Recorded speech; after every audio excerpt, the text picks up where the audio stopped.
¿Qué tal? Continuando con este minicurso de relatividad especial, el día de hoy damos por iniciado el tema de efecto Doppler relativista, que mencionábamos muy por encima de la clase anterior. Nosotros ya conocemos el efecto Doppler del sonido. Por ejemplo, cuando una ambulancia viene hacia nosotros, suena más agudo que cuando se aleja. Y esto sucede por el cambio de frecuencia.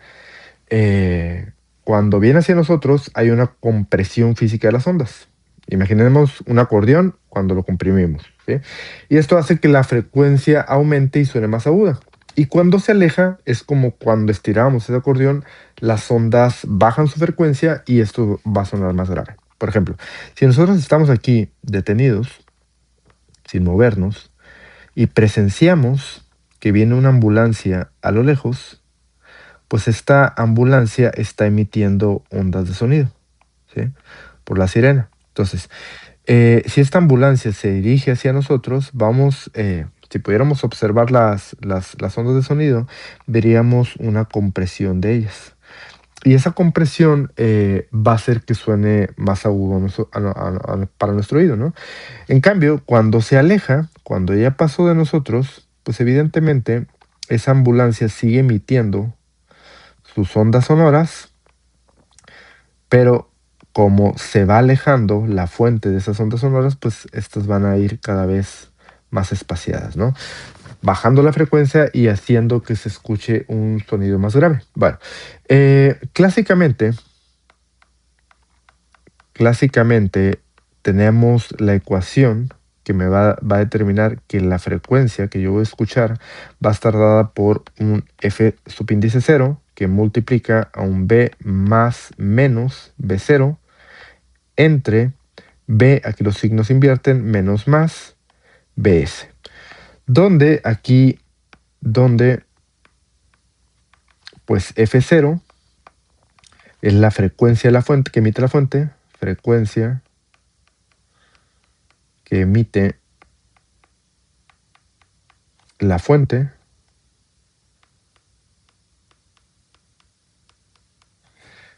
B es la velocidad del sonido en el aire.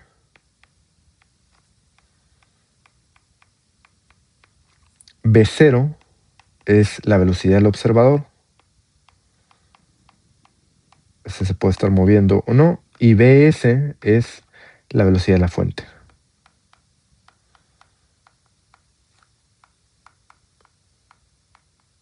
Ahora, esto es lo que pasa para el sonido. Con la luz va a pasar exactamente lo mismo, pero con un sutil cambio, ya que el tiempo mismo se dilata y esto va a cambiar un poco las reglas del juego. Entonces vamos a poner aquí algunos puntos clave que nos van a servir para entender esto.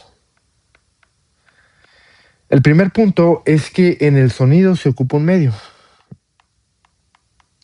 En el sonido ocupamos un medio.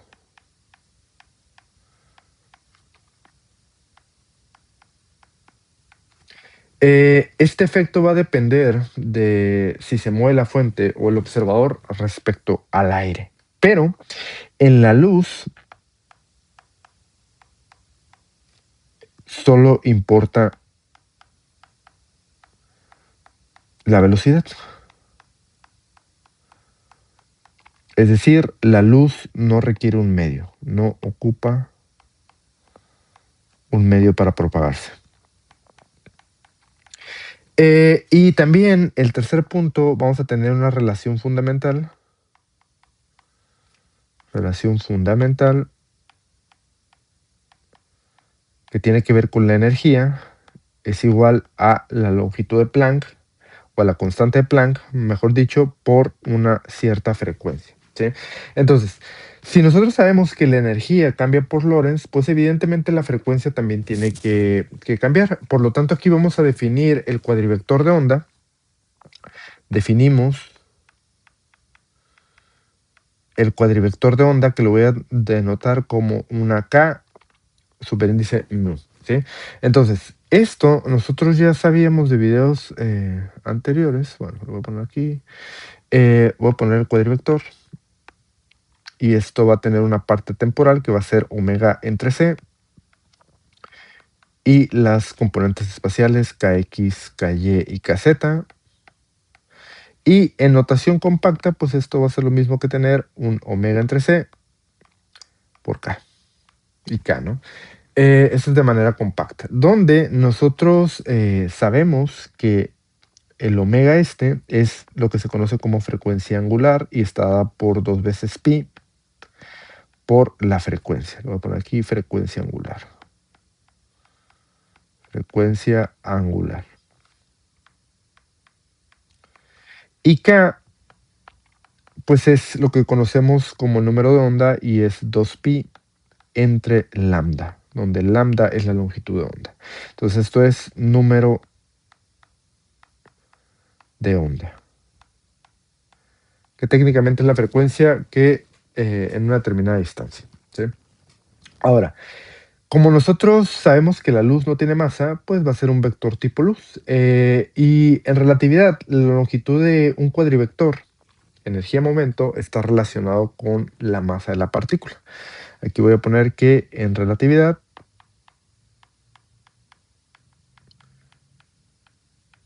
la longitud,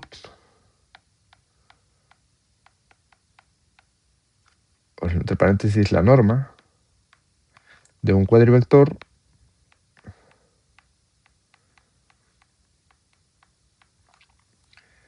le voy a poner energía-momento, está relacionada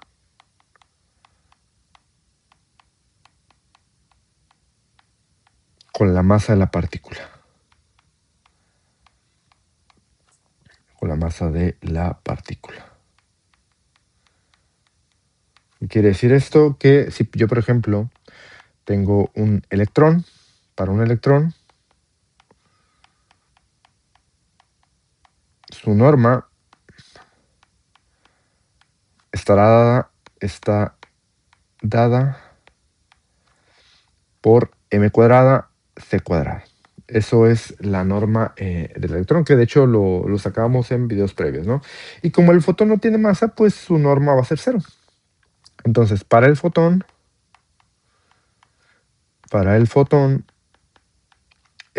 K.K, pues esto es igual a 0, ¿sí? Y esto nosotros sabemos que es la n alargada, usamos esta notación. Y esto pues es igual, aplicando esto aquí, pues esto es K, bajamos el índice, ¿no?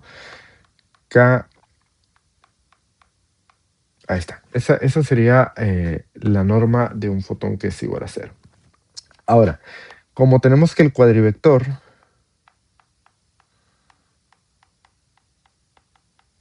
de onda es K, está dado por omega entre C y K, pues esto simplemente lo hacemos como K. El producto escalar relativista es omega entre C al cuadrado menos la magnitud de K al cuadrado. Y esto sabemos que es igual a 0. Por lo tanto, aquí yo puedo sacar la siguiente relación, que la magnitud de K al cuadrado es igual a omega entre C y todo eso al cuadrado. Y por lo tanto, voy a tener que la magnitud de K es simplemente omega entre C, ¿sí? Esta es una relación fundamental que técnicamente podemos observar que para cualquier onda de luz en el vacío, la frecuencia angular omega y el número de onda están ligados por la velocidad de la luz, ¿sí? Entonces, una vez que ya tenemos esto, vamos a usar transformaciones de Lorentz. Por lo tanto, aquí le voy a poner abajo, aplicando transformaciones de Lorentz, nos vamos a cuestionar si una fuente emite una frecuencia f' en su sistema de referencia, ¿qué frecuencia f vamos a medir nosotros como observadores en reposo? Entonces, vamos a aplicar las transformaciones de Lorentz a la componente temporal de K, aplicando, bueno, aquí ya lo había puesto, ¿no? Aplicando transformaciones de Lorentz a la componente temporal. temporal de el cuadrivector de onda. ¿Sí? Ahora, ¿por qué la parte temporal? Bueno, nosotros sabemos que la componente temporal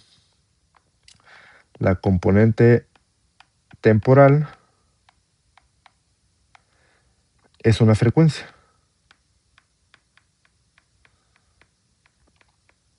¿Sí? Aquí lo voy a poner simplemente para que se vea omega c y k, ¿no? Entonces, es una frecuencia la parte temporal. Y esto, lo voy a poner, esto técnicamente es un tiempo. Ahora, y las componentes espaciales, por otro lado, son el vector de onda. Por lo tanto, si queremos saber la frecuencia que mide un observador, estamos preguntando por la componente temporal del vector en su sistema de referencia. Es por eso que usamos solo la componente temporal. Ahora, sabemos también que las transformaciones de Lorentz para la parte temporal de cualquier cuadrivector van a estar dadas por si nosotros tenemos cuadrivector de esta manera, donde tenemos la parte temporal y las partes espaciales, pues esto me va a quedar como A subíndice 0 es igual a el factor de Lorentz por A subíndice 0 primada más beta por A primada X. ¿Sí? Esto es las transformaciones de Lorentz aplicadas a la parte temporal de un cuadrivector. En nuestro caso,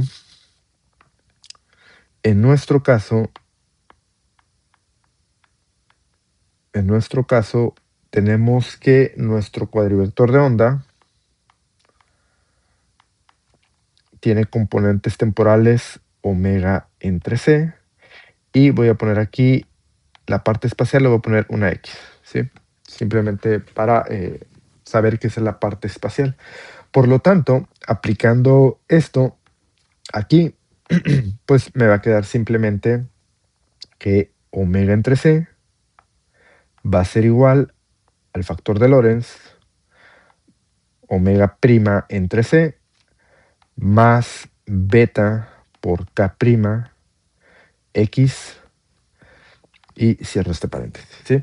Ahora, nosotros vamos a tener aquí que k subíndice x va a ser igual a omega prima entre c por el coseno de teta prima, ¿sí? Donde, que le voy a poner, donde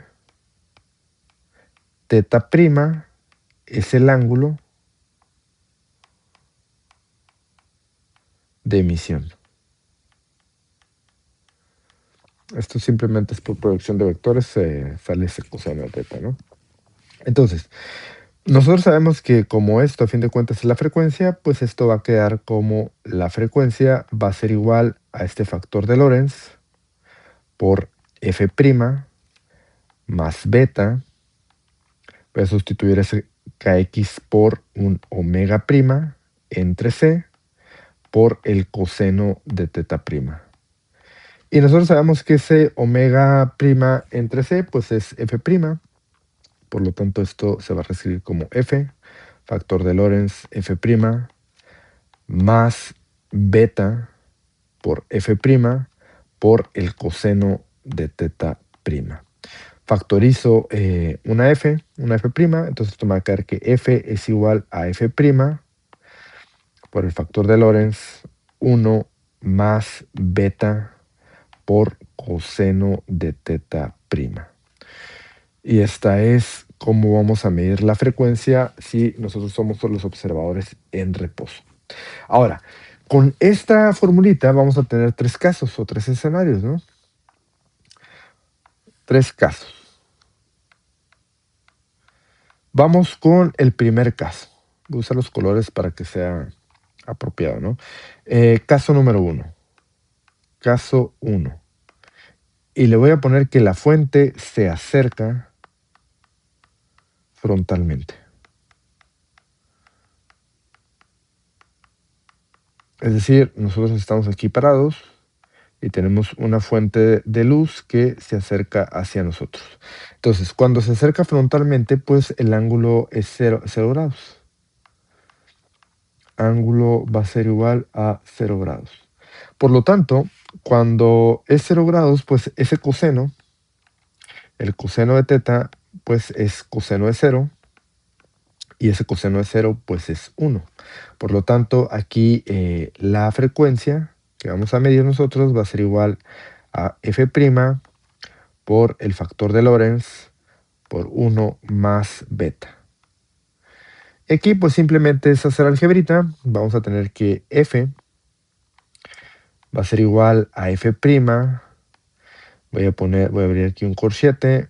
1 más beta entre, esto es 1 más beta cuadrada, perdón, esto es, aquí es 1 menos beta cuadrada. Le abro una raíz y nosotros sabemos aquí que el beta cuadrada pues es simplemente b entre c al cuadrado. Y esto me va a quedar como f es igual a f'.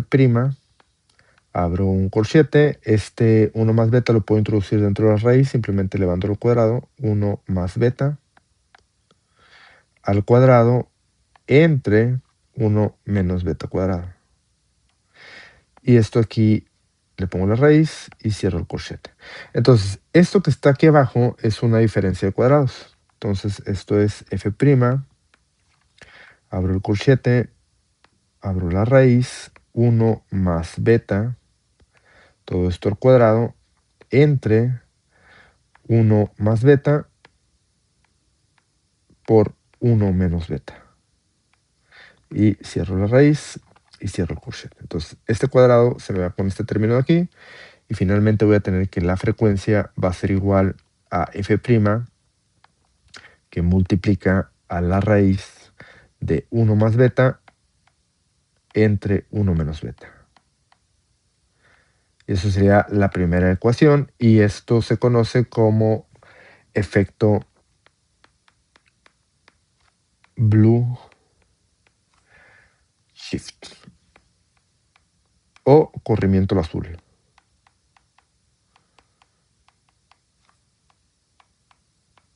Si la fuente se acerca, pues vamos a tener un aumento de la frecuencia y vamos a ver que lo que viene tiende al azul.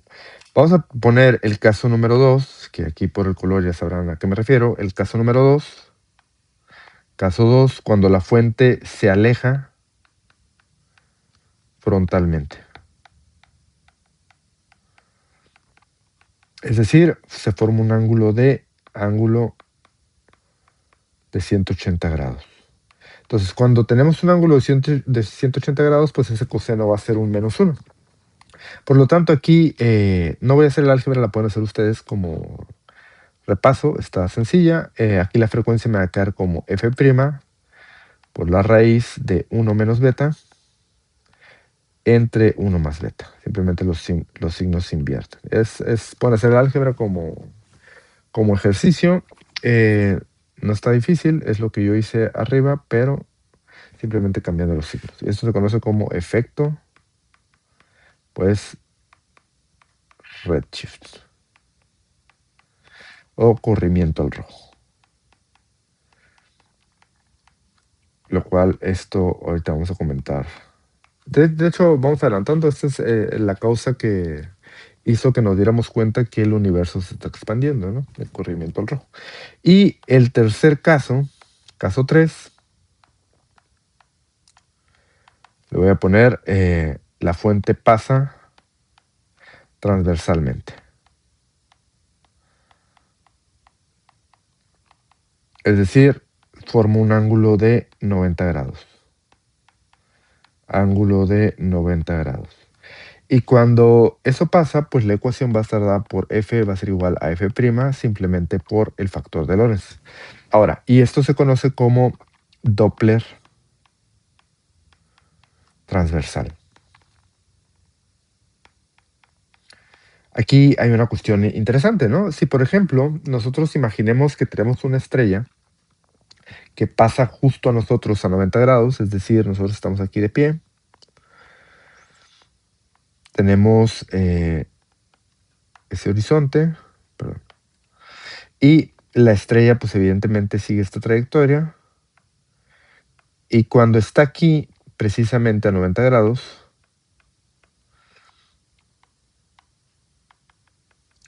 pues aquí hay que preguntarnos, ¿tendremos efecto Doppler? Y bueno, aquí si nosotros conociéramos solamente la física newtoniana, Newton nos diría que no hay Doppler, ya que la distancia radial no cambia en ese instante. Es decir, la estrella ni se acerca a nosotros ni tampoco se aleja. Es decir, la distancia radial no cambia. Por lo tanto, podríamos decir que no va a haber efecto Doppler.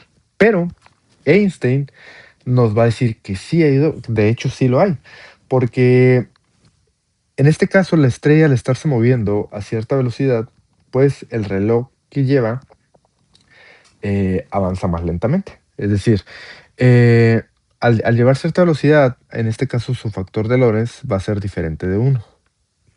Entonces va a hacer que la frecuencia que emite nos llegue estirada.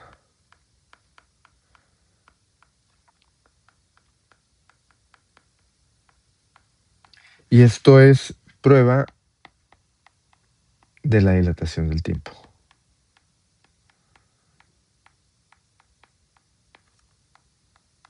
Por eso es muy interesante este caso número 3. Y que de hecho, ya como cierre, en 1929, Edwin Hubble miró las galaxias lejanas y vio que casi todas tienen un corrimiento al rojo. Y esto es porque el espacio entre ellas y nosotros se está estirando. Es lo que hizo que nos diéramos cuenta de la expansión del universo. Y bueno, vamos a dejarla aquí. En el siguiente video vamos a hacer un pequeño ejemplo de usando estas ecuaciones y espero que les haya gustado. Nos vemos en el siguiente. Adiós.